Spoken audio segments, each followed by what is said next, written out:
Eric, can you please add Nicole? She's waiting to be added as a panelist.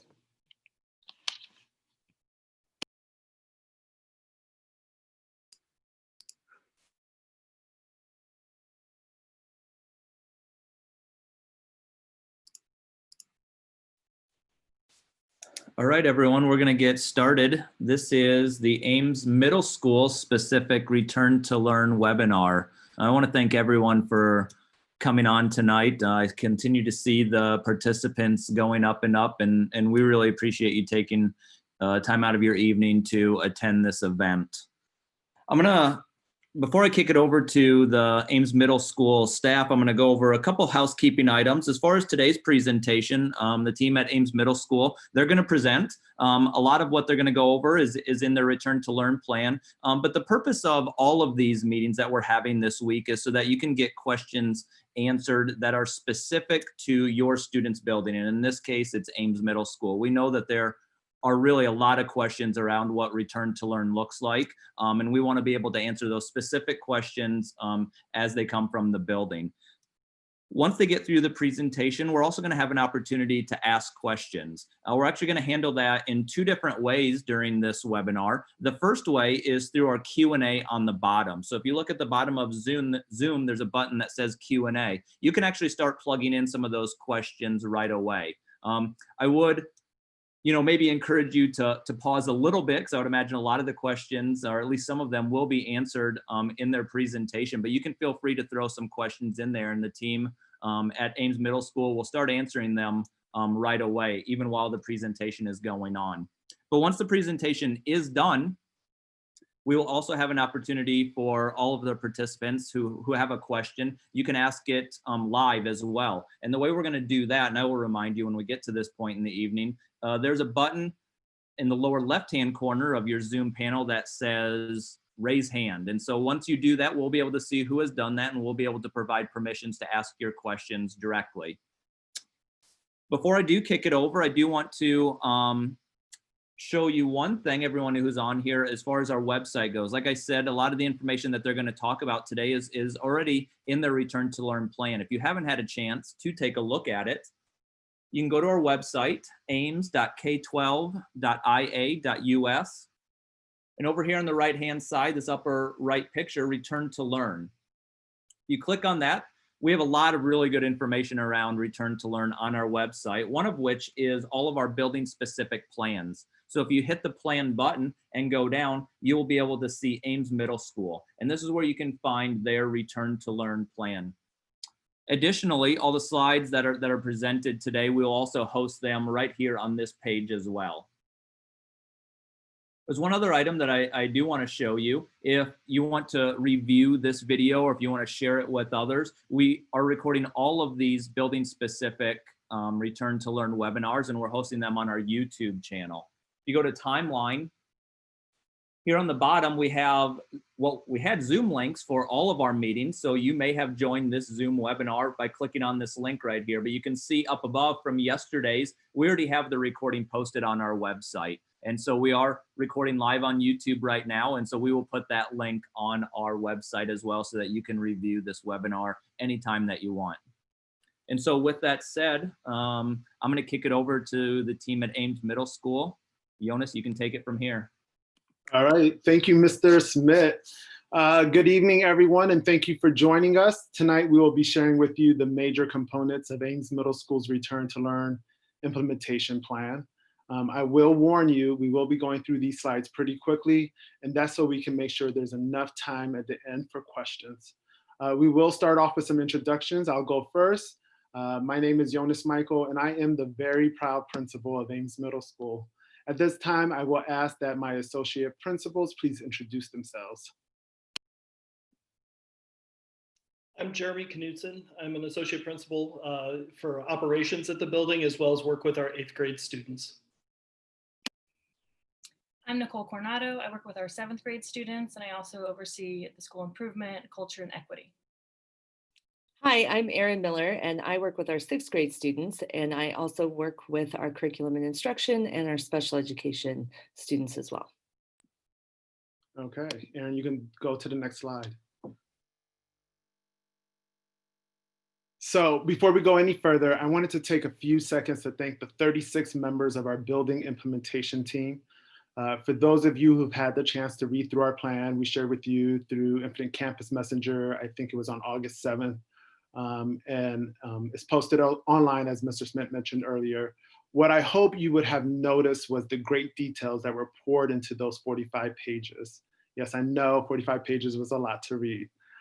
This plan couldn't have been as detailed, student-centered, and equity-focused if it were not for the members of this committee. So to the 36 members who served on this team, thank you so much for the hard work you put into this document. It is greatly appreciated. Next slide. So on this slide, you will notice some important dates. These dates will be emailed to you with other pertinent information by early next week.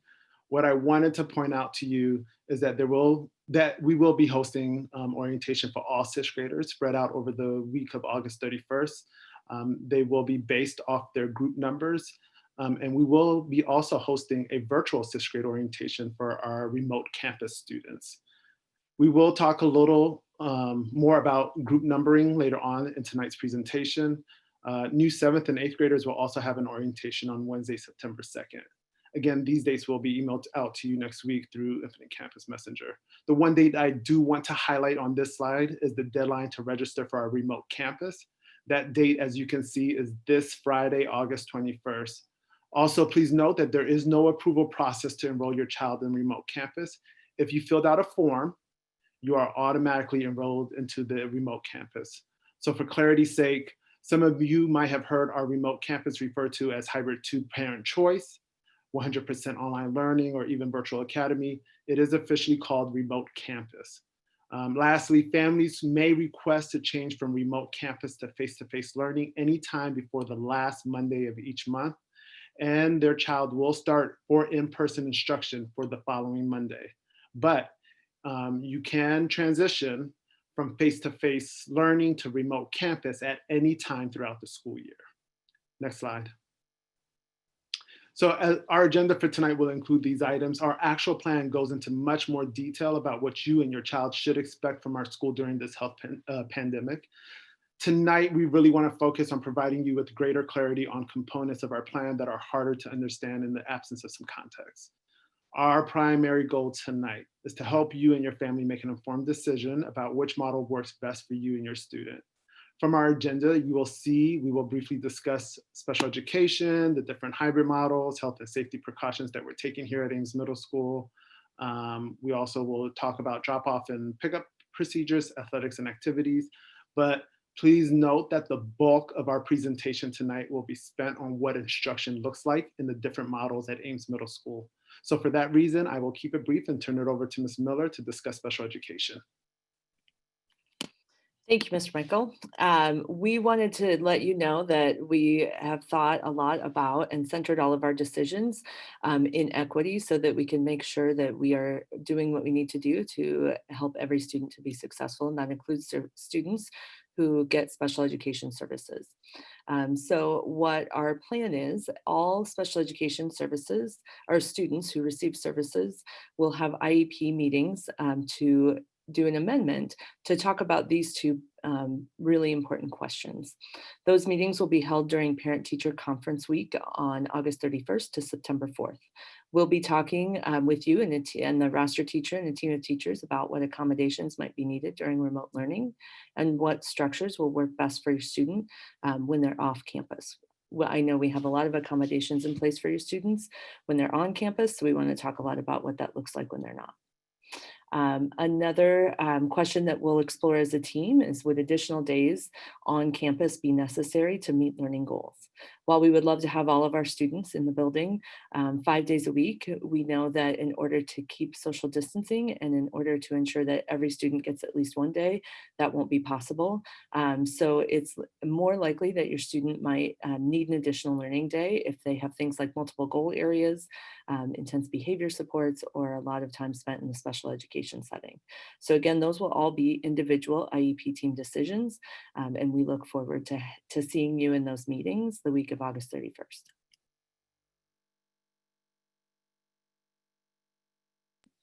Hi there, I'm Jeremy Knutson, And I'll talk to you a little bit about our hybrid models as well as some structures that you can expect for our upcoming school year. First, one of the big points that we want to make sure everybody has is that we're going to have our 8 a.m. start time as we've had in the past, but we are adjusting our dismissal time to a 2:40 dismissal. And the rationale behind that is so that we have some time for our staff to meet together to be able to make sure that we are collaborating and providing instruction for our remote learners and having that opportunity built into the schedule for our staff. One question that's come up is what will it look like for splitting into the 25% groupings and 50% groupings? One of the primary things that we'll do is keep households together unless there's a specific request that someone makes to say we want our kids to be on different days for one reason or another. And what I would encourage is if you have that request, contact your grade level administrator. You'll see here information about our hybrid 1 model. And the approximate numbers of students per grade level, per day, and per class are listed there. But we'll start our year for the first 4 weeks at that 25% model. What you see in front of you is how we'll handle our groupings. You'll see that the two purple groups, group 1 and group 2, are on Mondays and Tuesdays. The 2 green groups, group 3 and group 4, are on Thursday and Friday. And what I especially want you to notice is that Wednesday, all students are virtual. Wednesday, there will be no students at the building, and instruction will be handled virtually on Wednesdays. Phase 2 of our model will go to a 50% hybrid. So we'll have those numbers increase as you see on the screen. This is when we'll combine our groups. Groups 1 and 2 combining on Monday and Tuesday and every other Wednesday. And groups 3 and 4 combining on Thursday and Friday and every other Wednesday. So we'll have 5 days out of every 10 that students would be at school in the 50% model. One thing that's also changing for this upcoming year, historically we've had an A-B course rotation where we had alternating days, A day, then B day. For this upcoming year, to maintain a safe environment for staff and students, we've elected to make a change so that we will have courses meeting first quarter, second quarter, third quarter, and fourth quarter, and not alternating days. The departments that are most affected by this are art, PE, technology, FCS, and music courses. Okay, I'm going to talk about instruction, which is my favorite part of our plan. As we were planning for the instruction of our students, it was really important for us to make sure that regardless of where students were or when students or families decide to change between models, that it was a seamless transition between any model they chose. We also know we can't predict what's going to happen with the health of our community. So we wanted to make sure that if we have to transition to 100% online for all students, it would be super easy for them. And like I said, seamless. So I'm going to talk you through what that looks like. So what's going to be the same between all 4 models? It's going to be the instruction that takes place every single day. So we want students at home and students that are learning at school to receive the same rigorous instruction every single day. It's also important to point out that all instruction is going to be provided by Ames Middle School staff. All students are going to have a 7-period schedule, and they will have a consistent homeroom teacher and a consistent team. That means if your student is going to school in the hybrid model, and then you decide to take them to the continuous or to the remote learning or remote campus model, they will keep the same team, the same homeroom, the same class schedule, everything's the same. Some additional things that are the same are the lesson plans for teachers. So as a few parents have reached out with concern that it's going to be a lot of work for our teachers, and our plan was really thoughtful in that regard. Teachers are planning the same lessons and preparing the same videos for instruction for every single day and every single student. So it's not additional or double or triple the plans.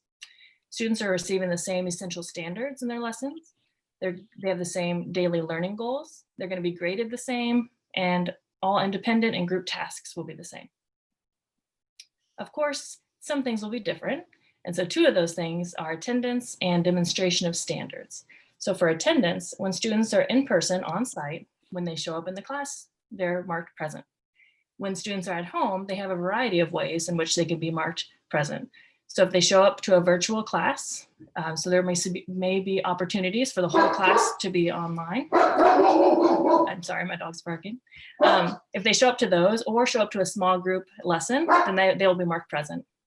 If they're not able to make one of those, it's okay, because we know some things go on that might change their schedule. If they turn in an assignment for that day, that'll also qualify them to be present. The other thing that's different is the demonstration of standards. So when students are on site, the way that they show their mastery of a standard may look different. So for example, in 7th grade PE, students are asked to show the skill of changing the speed in which they throw something to meet a target at different distances. So while they're at school, they may do that in the gym with a basketball and shooting it with different speeds and different speeds towards a basket at different distances. When they're at home, they may do that outside, throwing a ball at different targets in their yard. Another example that might be an FCS. One of the standards that they do is cooling down of objects using various methods. So at school, they'll use the school equipment, the school materials. When they're at home, they'll use their home materials, and the teachers will assist them with that. Another important thing that I wanted to mention was the 5 different learning opportunities. So this table breaks it down into what those learning opportunities are, how often the students will receive them, and then how they will do them. I won't really talk through the how, you can look at those, but there's some repetition. But I did want to explain each of those. So community building is a time for students to build relationships with their teachers, but also with other students. When students are 100% online, that means they're not coming to school, and we really want to stress the connection with other students. So there will be times every day in the first few weeks, and then multiple times a week for the remaining weeks for them to build community with each other. Lessons will take place every single day, and those will be in the form of a video or a live lesson. Again, those are going to be the exact same for students at home or at school. A teacher may choose to play the video they recorded in the classroom, or they may choose to teach it live, but it'll be the same instruction. Independent practice are assignments and activities given to students. I wanted to point out that parents are not responsible for teaching their students while they're at home. A lot of parents are working, and it's not your responsibility. So I don't want you to feel any pressure on that. So the assignments given for independent practice should be assignments students can do independently. And if they have a question during that assignment, when they go to small group instruction, they can ask those questions, or they can email their teachers or whatever other means they decide to communicate. And they'll receive those multiple times a week. Collaborative work is when students work with a partner or with a group. Like I mentioned before, it's really important for them to get that social interaction. So there'll be various ways that they'll do that during the week as well. And they'll get those assignments multiple times a week. And lastly, small group instruction. So again, teachers are going to meet one-on-one or in small groups with their students at least once a week, but possibly more than that, to work on specific skills that students need.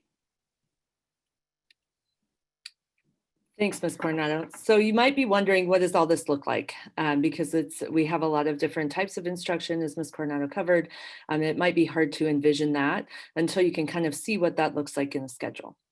So this is an example schedule, and I know that the boxes may be hard to read. It'll be posted online later, but we wanted to give you the sense that each student that comes to our building this year will be given a 7-period day schedule, kind of like what we operated on last year. There'll be 6 academic classes in addition to what we called WIN, which is the What I Need class, so it's differentiated for students. We'll also have homerooms that aren't reflected here. We're still working through the details of when and how often those homerooms will take place. So a couple of things to point out. In this schedule, this is a student who would happen to be in cohort 1. So they are coming on Mondays. So you notice Monday is at school. You'll notice that the 5 types of instructional opportunities that Ms. Coronado was talking about are embedded throughout the week.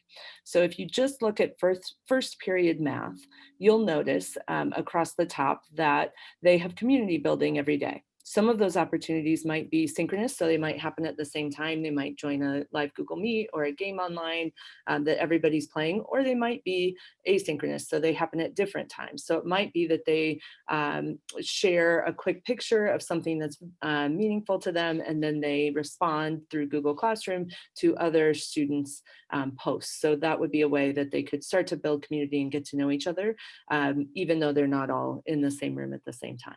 You'll see a lesson occurs every day of the week. So every day there will be something posted to Google Classroom from the teacher that will give students either a model or an example, share expert thinking, give directions for an independent task. All of those things would be in the lesson portion. And then you'll notice that the last line varies. So it might be that your student has a small group while they're at school with the teacher on Monday, but then they also might need another small group on Friday. And all of those small group schedules will be released on Google Classroom, and we have a Google Calendar that integrates with it. So the teachers will be able to invite them to those meetings. As Ms. Coronado said, we realize that when you're at home, sometimes you can make the meeting, and we think that that's really important to keep those face-to-face interactions and those live interactions between students and teachers, even when they're at home. But we know that that's not always possible. So there are alternate ways to be counted present. The teacher may reach out to you and say, hey, is there any other ways that we can get small groups to happen, or other ways that I can support you if they notice your student isn't able to make the small group instruction time. And so you can kind of see that in a class period, it varies. And then if you look down a column, you'll notice that it varies as well. So in this particular example, the student on Tuesday has quite a few small groups that meet. On Monday, they don't have quite as many. So they might not have a small group in every class every day, but this will be kind of the schedule that would be the basis for our instruction. So you might wonder, if you've chosen 100% online, how does that work? Because Ms. Coronado was saying we're going to do a lot of the same things instructionally. So that's true. So here we have, and again, I know it's hard to read, it's mostly for the visual, because you'll see it's pretty much the same thing. So the students in Hybrid 2, our online campus, are going to get an Ames Middle School schedule. They're going to get a 7-period day schedule. They're going to have teachers on the team, just like our kids who come in Hybrid. And they will be assigned to small group instruction, just like the kids in Hybrid. And they will be invited to the community building activities, just like the kids in Hybrid. So you'll see there that all of that will be the same. So that way, if they choose to transition into the building at some point, they already have their schedule. Their schedule won't change. We do know that it may be necessary for you to be a little bit more flexible with the times at home from time to time, but we would encourage as much as possible that, especially when there's those live opportunities, that the students are encouraged to be able to jump on those. So while our first period this year ran from 8 o'clock in the morning to 8:53, it's likely that your student's teacher may say, hey, at 8:20, your small group's going to meet. So they'll give those schedules, like I said, through Google Calendar invite. The last thing that I wanted to talk through here with instruction are our larger courses, band, orchestra, and choir, or chorus. We know that there are some questions about what that might look like. So for students who attend in Hybrid 1, so that's coming into the building at some point, we're going to have 2 components of band, chorus, and orchestra, and these are the components that have been traditionally in place: large group rehearsals and small group lessons. So for students who come to the building, large group rehearsals, they're still going to be split in half, but instead of A day, B day, they're going to be split into a group A that will meet first quarter in person and second quarter online, and group B that will meet first quarter online and second quarter in person. So students will be able to engage in their skill development in terms of their musical progress all year long, but they may transition between in-person and online. That said, small groups will meet consistently throughout the year. So the band and chorus and orchestra teachers are working very hard to make it so that when the students are there, if they are cohort 1 and they come on Monday, that their small group lesson would be on Monday. They'll do everything they can to make that happen. There will be some students who may have to join a lesson virtually, but that will be consistent throughout the year, whether they're meeting in the large group in person or online. Large group, if you remember back to Mr. Knutsen's numbers, is kind of a deceptive term because we're still at 25% capacity, even in band, chorus, and orchestra. So it'll be much smaller than rehearsals in the past. And they have a very detailed mitigation plan on how to keep students safe. Students are still able to participate in band, chorus, and orchestra in hybrid 2 as well. So if it's 100% online. Band, chorus, and orchestra, also you will be able to select to do that online and continue your participation there, even if you're coming in person to other classes. So that's another unique thing about band, chorus, and orchestra. So students in large group online will be given resources to support increasing skills. That may include watching large group rehearsals as they happen. We're still working through some of the technology there. It may include some independent skill building things as well.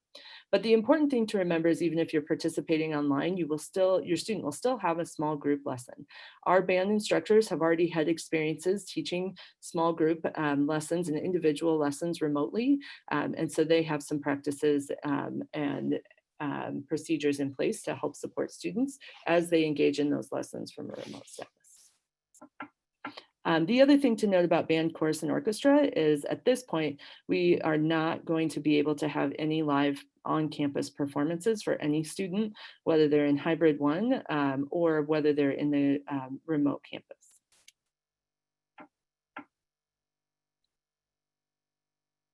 Sorry, I was trying to type a response at the same time. Okay. You can go ahead to the next slide. So first, let me start off by saying tons of questions. What I would ask from all of you is just as we go through the sections, we will be covering a lot of those questions. So just kind of hold off. And then at the end, if there are questions that we didn't answer, please post it in the chat feature. And then we will also have the ability to have you raise your hand and you can then also ask your question. I'm not going to go through all of this in great detail. One of the things that I will tell you is that our implementation plan, again, it is very detailed and there's a lot of pages to it. But I do want to highlight a few things just in case you didn't have an opportunity to read through the 45-page plan. This year, in order to maintain social distancing and avoid crowding in the hallways, students will not be assigned a hallway locker. We will, however, be assigning PE lockers because we are able to do so and maintain social distancing. So as a result of not assigning lockers, we will be encouraging students to bring their backpacks and they will be able to carry it around with them throughout the school day. Most of our classes don't assign textbooks to go home in a typical year, and almost all textbooks are digital at our school. So this shouldn't be too much of an issue with them carrying around their backpacks. It is very important that you talk to your child about not sharing any of their supplies with their peers. We will also not be sharing any classroom supplies unless they have been disinfected between each student use. This year, we will be relying heavily on district issued devices. So every student will get a device. At this point, I don't have an exact date. Our tech department is still working on some logistical things, but my understanding is that all students will have a device prior to the first day of school. That information will be sent out once we get some more information about dates. Also, what's really important for me to note here is that if you do not have internet access, please reach out to your grade level administrator or your school counselor so that we can provide you with a hotspot so that you can have access to the internet if you need that. And finally, in order to reduce the number of exposure to our students and staff, we are moving away from our AB schedule for flex classes. I do believe that Mr. Knutsen will go over this information in more detail later on. Next slide. So we've had to make some significant changes to how we serve breakfast and lunch this year. So for breakfast, students will pick up their pre-packaged meals and head directly to their first period to consume their breakfast. Students eating breakfast in their first period class may remove their mask in the classroom to eat their breakfast. Please note that all students will maintain 6 feet social distancing in the classrooms, both in the phased 1, 25% hybrid model, as well as the phase 2, 50% hybrid model.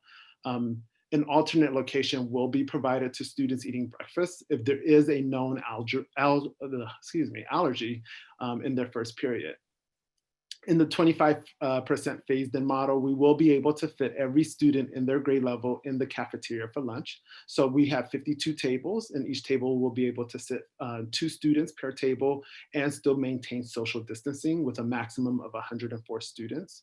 Students will have an assigned seat and while they're consuming their lunch. Students must place their mask on their face the moment they're finished eating their lunch or before they leave their lunch table.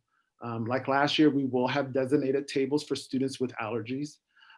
In the 50% model, everything I just mentioned will remain the same, except that we will be having a second location for students to consume lunch, which will be the bleachers of our gymnasium. I know it's not ideal, but it is what we have to do to ensure safe space for students to consume lunch. We can have up to 165 students socially distanced in our bleachers. Just for the record, our bleachers can typically sit 1,200 students. So there will be enough space to spread students out to be able to eat lunch in a safe manner. Bleachers will be marked with decals that are numbered, and those numbers will be assigned to students so that they're sitting at the same spot for lunch for contact tracing purposes. Next slide.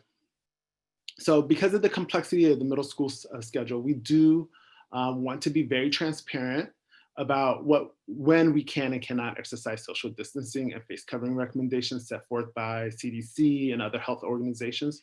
So this list shows you when these 2 things can and can't happen. So students will be able to maintain social distancing and have face coverings on in the classrooms. However, in lunch, we will be able to maintain that social distancing, but of course, to be able to consume food, they do need to remove their masks. So we won't be able to have masks on while they're sitting at the table. In the hallways, we do have directional signs to make sure that students are spread out.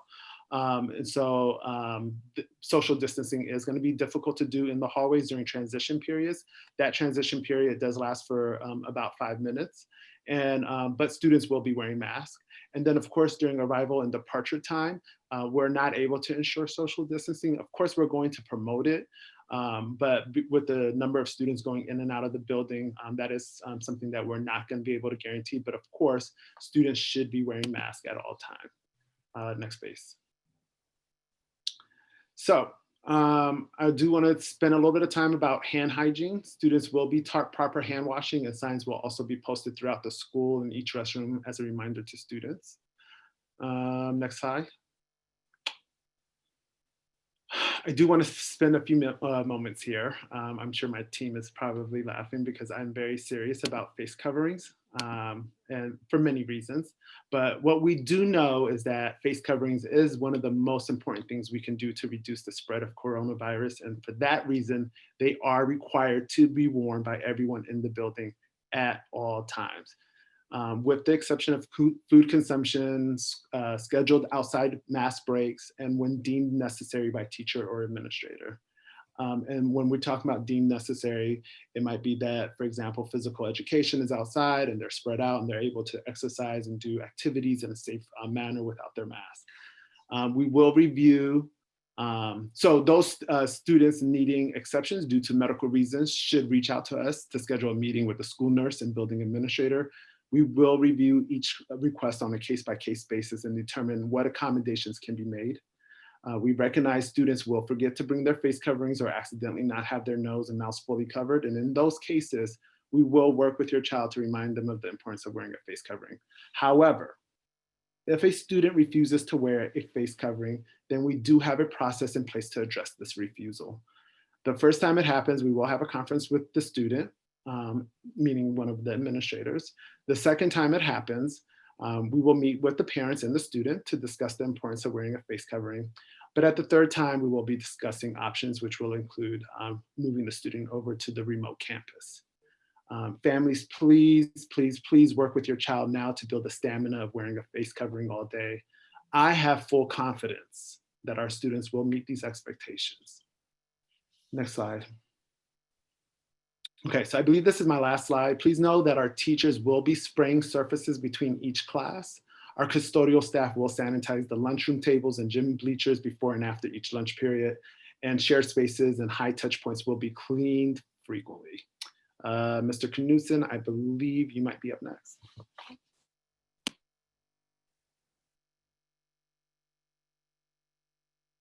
I'm going to talk a little bit about our drop-off and pickup at school. The locations that we've dropped off and picked up in the past will look very familiar. We'll start first with the arrival by bus.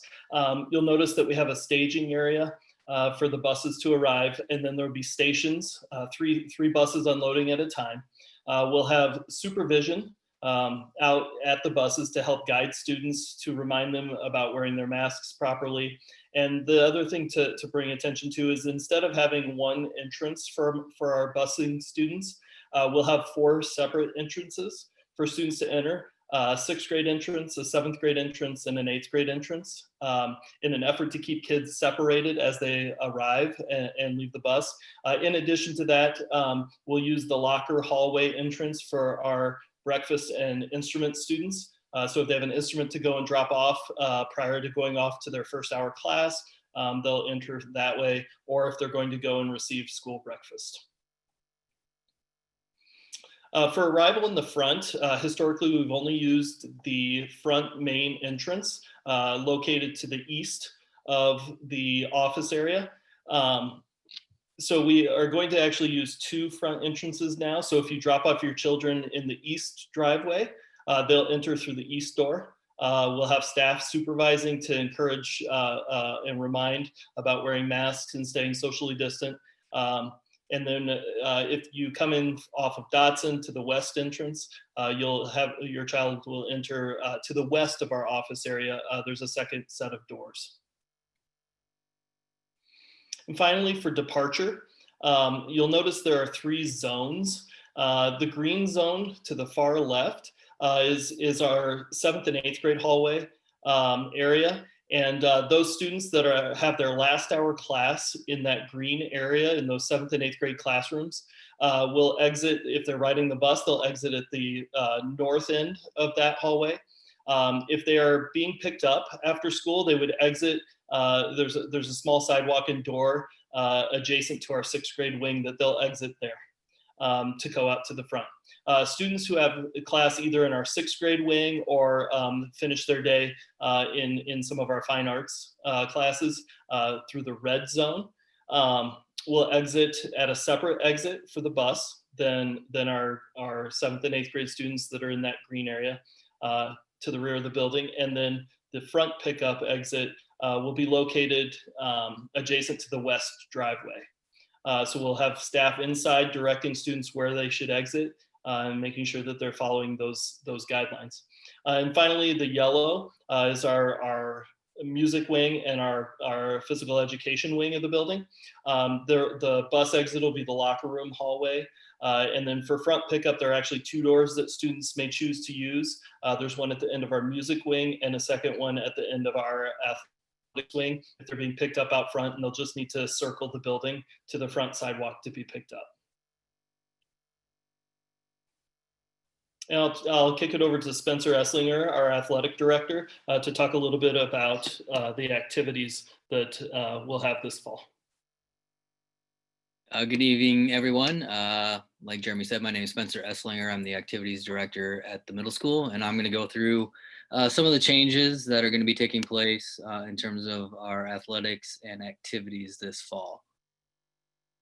On the athletic side of things, we will be offering intramural sports this fall only. Typically, our 6th graders have been in our only intramural program, and 7th and 8th graders have been traveling to other schools or having other schools travel to Ames Middle School to compete. That is not going to happen this year. We're going to be intramural only. We're going to keep everybody in-house just to limit exposure. Students that are coming to school, you're going to practice only on the days that you are here. So if you're a group 1 student coming on Mondays, that will be your assigned practice day. We're not going to ask kids or to come to practice the other 3 days of school. We're not going to ask parents to bring them those days, so they will only be practicing 1 day a week. All our coaches have been instructed to follow sport-specific Iowa High School Athletic Association and Iowa Girls Union guidelines, and then any additional AMS safety guidelines that we decide to put in place. There was a student interest survey for athletics sent out yesterday on Infinite Campus. That survey is due on Sunday, August 23rd.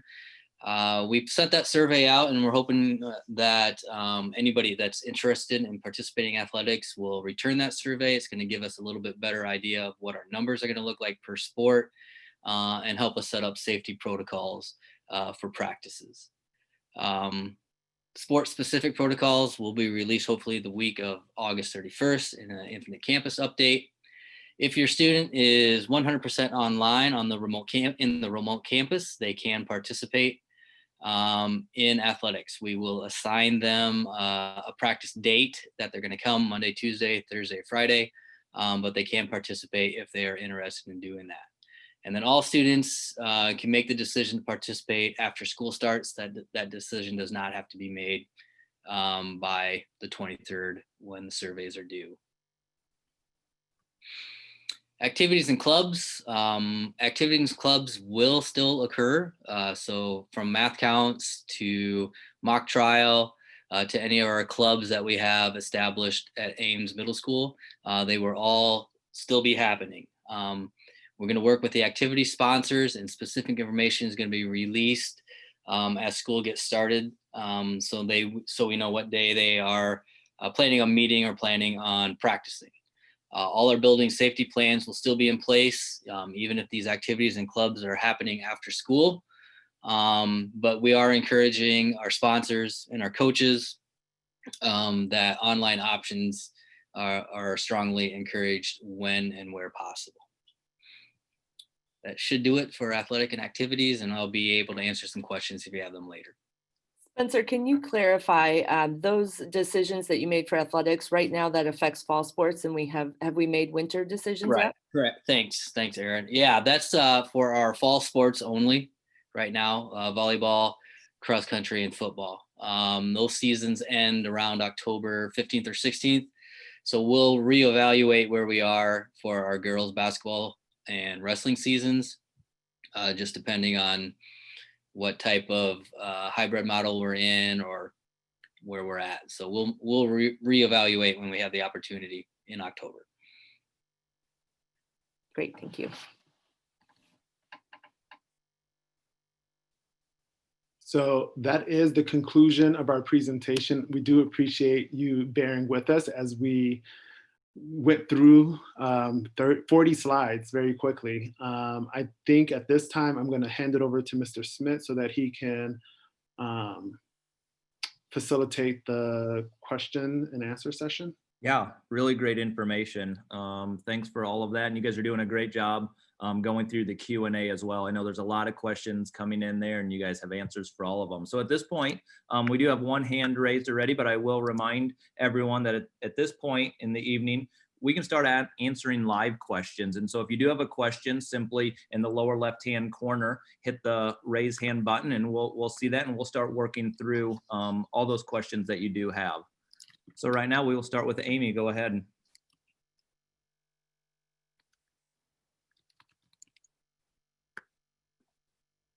And you may have to unmute.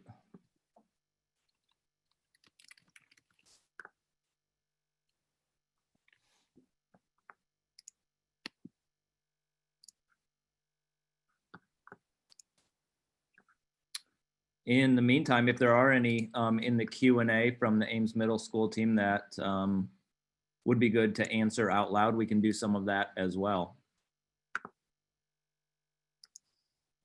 Amy Edwards, go ahead.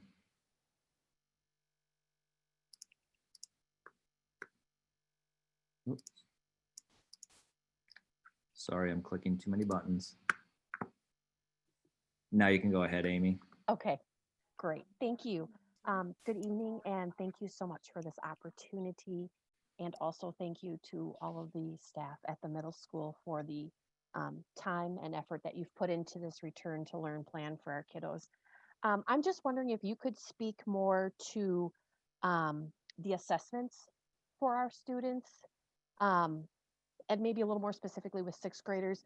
What does that look like for assessments at the beginning of year to understand where they are at in their learning, but then also what do state assessments look like, and how does that work, maybe more specifically for students who are 100% remote campus or remote learning? Thanks. Yeah, that's a great question. Thank you. I'll start with the building level and the sixth grade specific questions. So our teachers are working to figure out the best ways, especially during our back to school learning days for the teachers, to do remote assessments, to really measure the standards and figure out, where are we, what gaps might exist that haven't existed in previous years that we need to fill in with instruction. So we'll be working through that, and students will have effective ways to do that from home.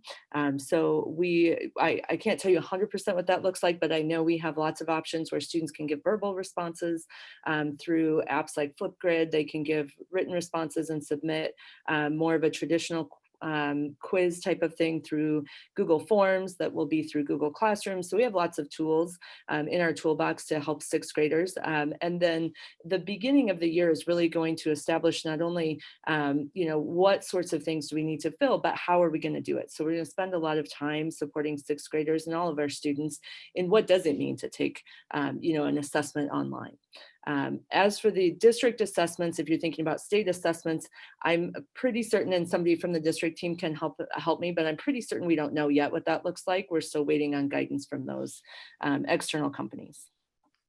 That's correct, Erin. We are waiting for some guidance from the state on what is required and what isn't. I would say as we get that information in for students in our remote campus, we're looking at ways to offer some on-site assessments in a safe manner, perhaps on a school site, perhaps in a different location for families and students who feel safe to do that.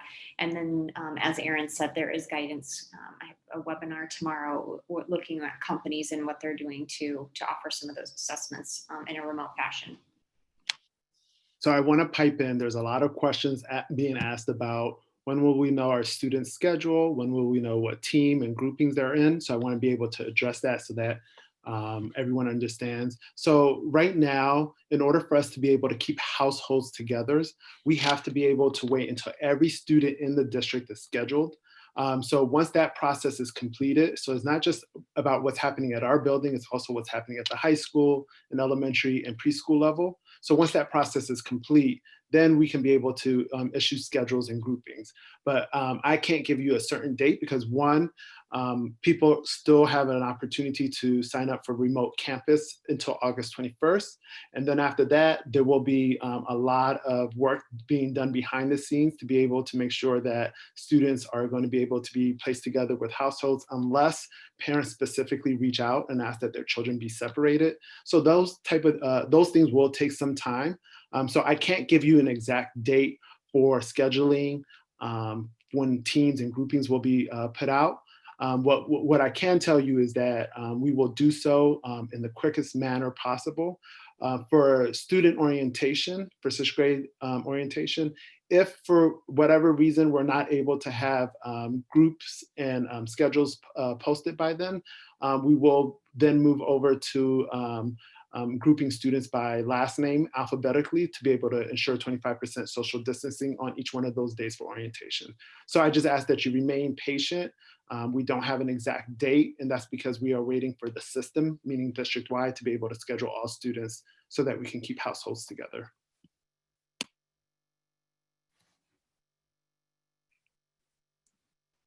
All right, great. I do want to, we oftentimes get this question, so I'm gonna kick this one over to Superintendent Reisner and about the phased in model, how we're gonna start the school year and meeting Department of Education guidance. Sure. Just to clarify, I just answered one question regarding the hybrid model, and I want to be clear, the hybrid model is approved. The phased in hybrid model is what is not yet approved. We have submitted you go through a process. So we submitted our request to the state. We wait for their approval or they deny it, and then we move forward in trying to work with them. So there's an opportunity for us to continue to try and work with the state to get that model approved. what I'd say is that we have done a lot of work with the union in looking at what days we have throughout the year that are maybe teacher prep days or teacher in service days where teachers do learning. There's a day, I believe it's in January and one in October, and some other days that are non-contact student days throughout the year. So those are days that we could use to make up the hours. It's a confusing setup because it's not necessarily a straight trade for days. It's actually hours that we go by. So we would have if that plan isn't approved, we would have some additional hours to make up. And we would be able to do that through finding opportunities throughout the year. So there's several different ways that we have planned as a backup plan in the event that that wasn't approved. Great, thank you, Superintendent Reisner. We are getting a couple more hands raised, so I think we can work through some of those. S. Jacobson, you can ask your question. Hi, this is Stephanie Jacobson. My question is, when it comes to the Google Classroom, is the assignments going to also be on the Infinite Campus site so we know what's homework, what's videos? Is there going to be any help with that for us parents who don't use Google Classroom? I can answer that one for you. So Infinite Campus has historically been used as a place to put grades. And so that'll be a good place to look for that. Google Classroom does have an option for you to be a guardian, and then you'll receive weekly summaries of the student's work. That will include a work that is missing. I'd also recommend taking a look at Google Classroom with your student to see what it looks like from their perspective, and then they can walk you through and talk to you about what they're learning. I know that's kind of tough for middle schoolers, but it's always good for parents to do that. Does that answer your question? Yeah, it does. Thank you. Yes, no worries. All right, Brian, you can ask your question. Thank you very much. I want to say, first of all, you guys have done just an incredible amount of work, and obviously you have a whole lot more work to do coming up. And, you know, we just so appreciate everything that you're doing. So I know a lot of the presentation focused on the kids that are going to be in the building, and obviously they need to know how to behave and comport themselves and all that sort of stuff. The question I have is, and maybe I'm just missing it. My kids are both doing the remote campus, and it's hard to visualize what their day or schedule, or however you want to put it, is gonna be like. And I think parents like myself and my kids as well, they both have maybe this perception of it's going to be like it was in the spring.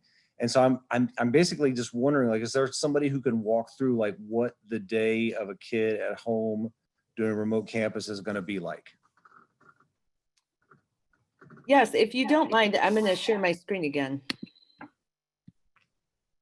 Let me get back to my slide.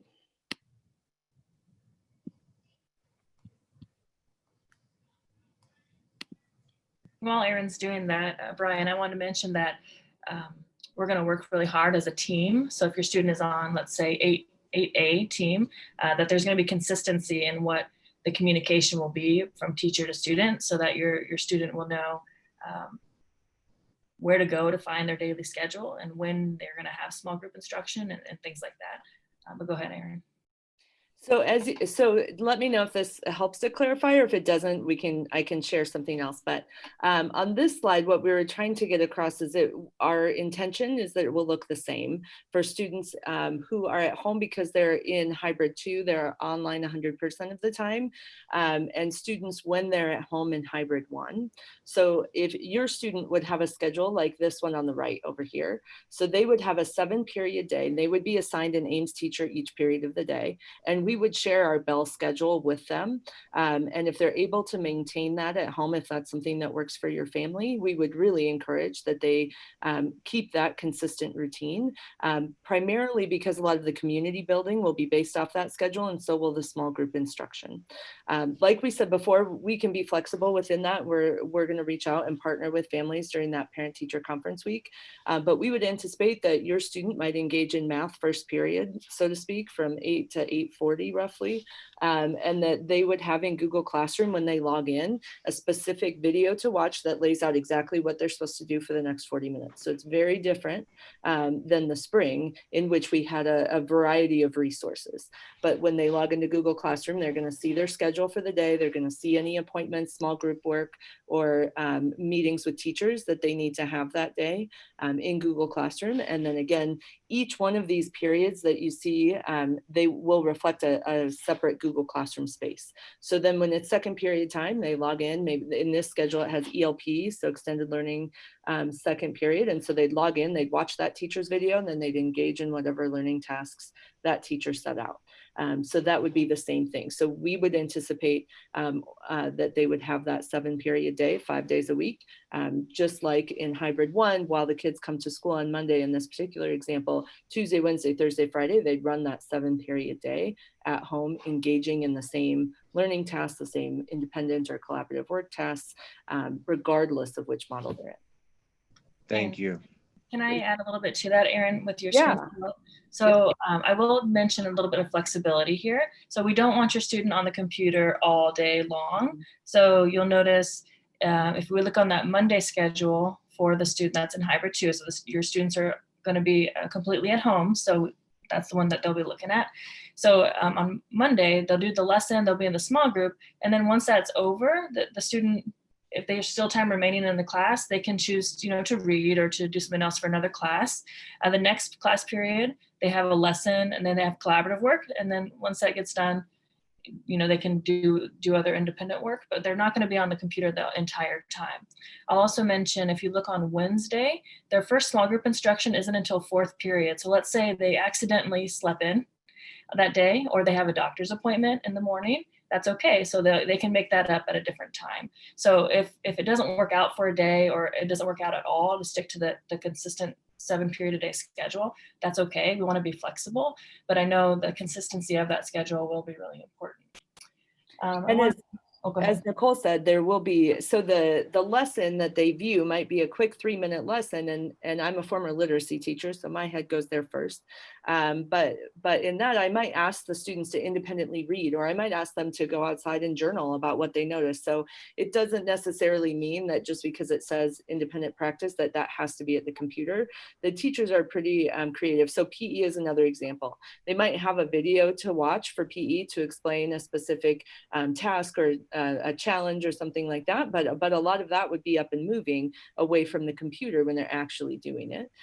So there's a lot of different ways that teachers that will work, and we'll get better as we go throughout the year, as we all learn more about how to do this. The other thing I'll say that Nicole was talking about is that attendance, if you remember back to that slide, is counted in a couple different ways. So if they can make the small group instruction, they could be counted present, but if they turn in a reflection about their reading, or about, they turn in a log for PE or whatever the different assignments are, they'll be able to be counted present, even if they're not able to attend in that specific period. We know in the spring that people were asking for more structure, more schedules. So this is what we're starting from to help support that. There are also some questions about mask breaks. And so Erin, if you would flip to the slide with either like the drop off or pick up, just so we can see a building view. We have some locations outside of the building that have internet access. So this map won't necessarily show it, but we have a map for our staff that shows, could you use your highlighter, Erin? Yep. So there are some areas around the building in which students can access the internet. So we have a checkout or sign up schedule for teachers to use those spaces so they can be outside. There's also designated places further out from the building where there's not internet access, where teachers can take their students to have mask breaks and do activities, independent reading, or other activities like that during the day. So we do want students to get some air, have a mask break, social distanced, of course, when possible. I saw a question about small group instruction. Those will be led by teachers, and they'll be scheduled, like Ms. Miller mentioned, via Google Calendar, and they will be in the form of a Google Meet. So all of our live sessions with students will be via Google Meet because of security measures. It's safer than, I'll put that, safer than Zoom for students. Great. If there are any other questions, in the Q&A that any of you would prefer to answer live, feel free to jump in just like you already have. That's great. I'm going to go to Tracy right now to be able to ask a question. Okay, thank you. Thank you so much for the work that you're doing and for this opportunity to hear from you. My question is, in the event that the state doesn't approve the phase-in plan, will school nonetheless begin on September 8th, or would we want to have ourselves ready for a delay to some later date? If you could please clarify. Yes. So if the state was to not approve our phased in model, we would still begin school on the same date. Any plans to make up additional time would be done throughout the year. Did that answer your question? I shut off her ability to talk. Okay, I think I answered that. Yep. Amy, you can go ahead. Great, thanks. Just two other additional questions. The first being that at the end of the 5th grade year, when we picked up supplies or all of their personal belongings, we were also given a packet of pink papers in a middle school packet. Are those forms something we still need to complete and either mail to the middle school or drop off to the middle school? I think one was a medical allergy one. I can't recall the others. And then my second question is regarding student IDs. What does that entail? And will students, like our son who's going to be a remote learner, will he need to have one? And what does that look like? Thank you. Yep, I'll take both of those. So for your registration packets, you can mail them in. And if your child will be in person, you can send them in with your child. For those who are remote campus, if mailing doesn't work for you, you can drop them off. Just know that we are limiting access to the building to non-school employees and non-students. So someone will greet you at the door and accept that paperwork for you. In terms of the student IDs, where they become most useful is if they are participate or want to attend any of the school activities. So if your child is not planning to attend a school activity, then it's not necessary. However, what we do for student IDs is we use the photos that are taken on picture day to be able to issue that photo or student ID. If you still want your child to have a student ID, then we can work with you to be able to get them that student ID. It might be without a picture, but if you want a picture, we will work with you to get that picture on the ID and mail it to you. Hopefully that answers your question.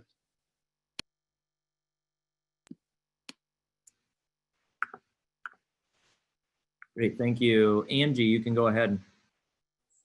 Thanks. First of all, thanks guys. I've seen a couple of meetings where you guys have clearly showed a lot of thought and attention to detail, and that's very much appreciated. And I hit return before I could ask my question, which is if my son's in 8th grade and he's really passionate about art, and I know that we have some things at home. Would there be a list of additional optional supplies that could be purchased so that he can participate in art because he'll be doing the online class? Or would that something be that the art teacher might send out? So I know Christy, I know you recently had a meeting with the art teachers. Was that something that you all discussed as a department? Can you repeat the question? I did meet with the art team, but can you give me a specific question? Can you still hear me? Okay. Yeah. So my son is in 8th grade and has signed up to do art. And yeah. I know last year in 7th grade, he was in the art room, so he had access to all of the art supplies. Will art teachers send out as an optional or as an option, supplies that could be purchased to help with the art class, or will it just be very basic supplies? So when we met on Monday, they are right now compiling a list of some supplies that they would like, that they might recommend to students. So I don't have a final on what those supplies might be, but they are looking into it because we want to offer that rich art experience, regardless of students being on campus or remote. So more information to come. It's a great question. Great, thank you very much. That's perfect. Great, thank you. Matthews, you can go ahead.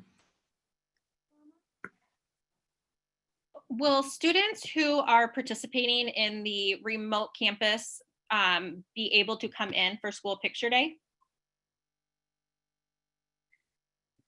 Yes, thanks for asking. Right now, we have school pictures scheduled for October, and we anticipate having some times set aside for online students who want to come in so that there's a separate time and we can space that out a little bit more. We anticipate having a sign up much closer to the October date in order to get the company here each day. For students in the hybrid model, we had to push it back quite a ways.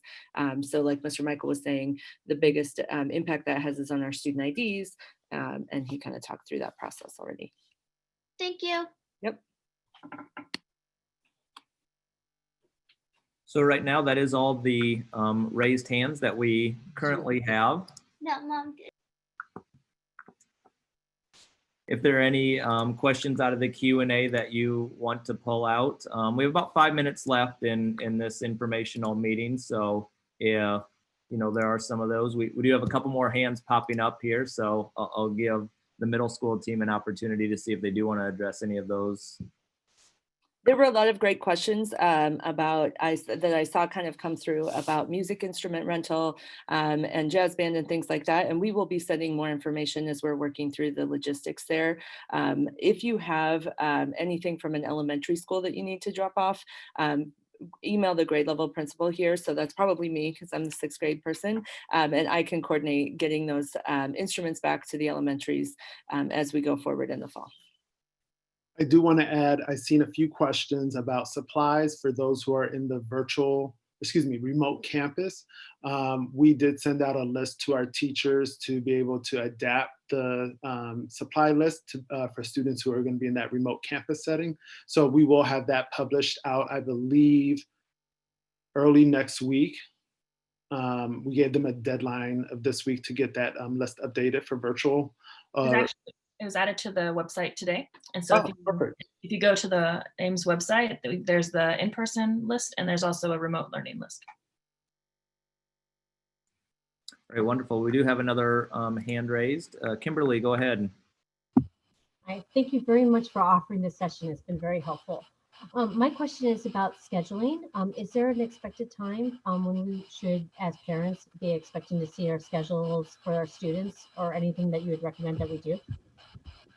So if I heard you correctly, you're asking when will schedules be published? Is that accurate, Kimberly? Yes, that would be correct. Thank you. Okay, yep. So as I stated earlier, the process is not dependent just on the middle school. What we have to do is be able to ensure that households are kept together. We have to wait for students to be scheduled in all buildings across the district before we can publish that schedule. At this point, those who are signing up for remote campus have until this Friday, August 21st. So we can't really begin our scheduling process until after that deadline has passed. We will be working, of course, at a very quick pace to make sure that we can get those schedules out. But I can't give you a date right now. I can tell you what we're aiming for, but that doesn't matter because, again, it's all about the system and making sure that households are kept together. The only thing I can say at this moment is that our goal is to have it out a few days before 6th grade orientation. That is our hope, but I can't make any assurances at this moment.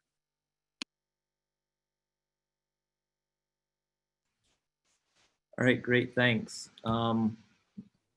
Eric, can I say one thing? Yeah, absolutely. I just wanted to say again that we would be willing to talk to any parent that's maybe conflicted about what option to choose. So don't hesitate to email your grade level principal if you want to chat about that. We'd be happy to help you. Kimberly may have a follow-up question to that. Jonas, Kimberly, go ahead. Yes, thank you very much. My follow-up question too is I just want to make sure I have my child fully registered. I did not turn in the forms, and I know there was a previous question saying the answer was that we could have our child bring the forms with them when they attend school or mail them. Is my child registered just by completing the online? I mean, in not having the forms dropped off there at Ames Middle School? So the forms that I believe the parent was referring to earlier was like the health form, just different parts of the registration packet. What grade will your child be in? 7th grade. 7th grade. So our 7th grade counselor is Mr. Ricks.